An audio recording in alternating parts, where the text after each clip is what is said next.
In this video, we're going to add even more YoLink equipment so we can get alerts if any doors on our trailer are opened.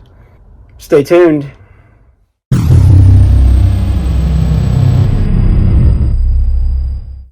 So I went ahead and installed this guy. I was wanting to experiment with the distance and the gappage and when it would read it as closed versus opened.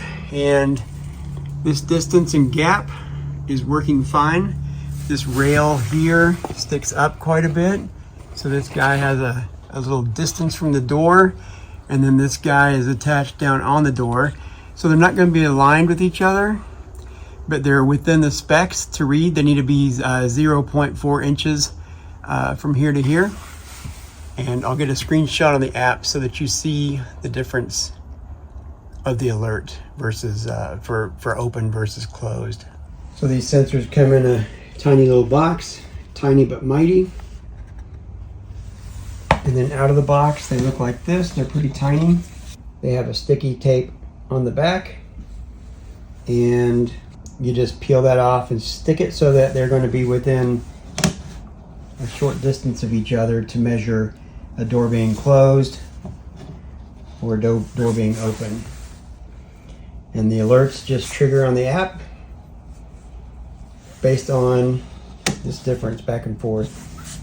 And for the side door where we are able to get in and out of the car as it's in the trailer, I just found this spot where they're close enough to read door closed, even with that gap there. So that's going to work. 2 doors down, 1 to go. And then for the rear door, the ramp door, I didn't have a lot of options up and down the door. It's all wood on the ramp side, all the way up and down, both sides, across the top. There's a pretty big gap here most of the way, but right down here is the most level.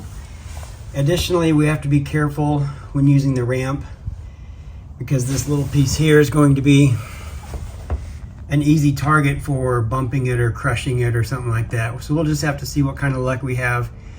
But immediately all 3 started alerting on the doors being opened or closed. I did decide on this guy though to install some HVAC tape. It's super sticky, so I was hoping it would stick to the wood well, and then let this guy sit on top of the HVAC tape and provide a better surface. And if you're curious why we wanted the door sensors, the truth is we haven't really had any serious concerns about crime anywhere we've been the last 16 months. There was one spot in Wichita that had a sign in the office that said chain up your bikes, so maybe they had a rash of bicycle thefts or whatever. We don't really have anything super valuable in the trailer. It's just extra storage for us, maybe paper products. We do have 2 e-bikes in there. They're low end, so if somebody tried to steal them, they would be disappointed because they're really expensive ones. They're sub $1,000 or whatever. We have Rhoda's crochet yarn, lots and lots of that in tubs in the trailer. So if somebody is a crochet hound like Rhoda, perhaps they would want to take our yarn.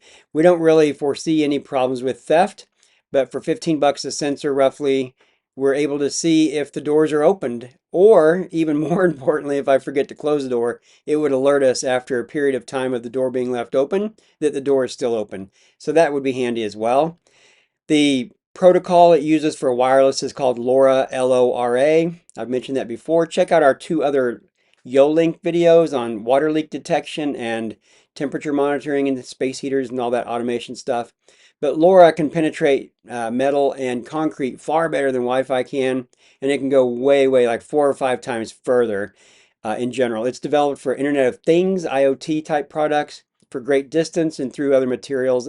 It runs at a lower frequency, 900 megahertz versus 2.4 or 5 gigahertz like wireless. But anyway, this works well for us. The distance only matters because sometimes campgrounds don't have a site for our trailer to stay with us. Not very often, but when we have to store it in their little storage lot, it could be quite a distance from us.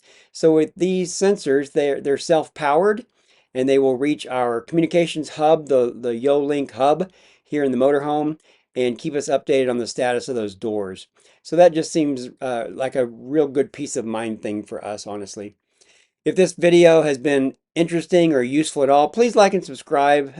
Honestly, a low percentage of viewers do that across all of YouTube. It does help the channels that you're consuming content from to get traction with YouTube, and it's helpful to the channel. Thanks for watching. Check out our other YoLink videos. Like I said, they're also a lot of fun for me, as they're fun gadgets and highly functional tools as well. Thank you.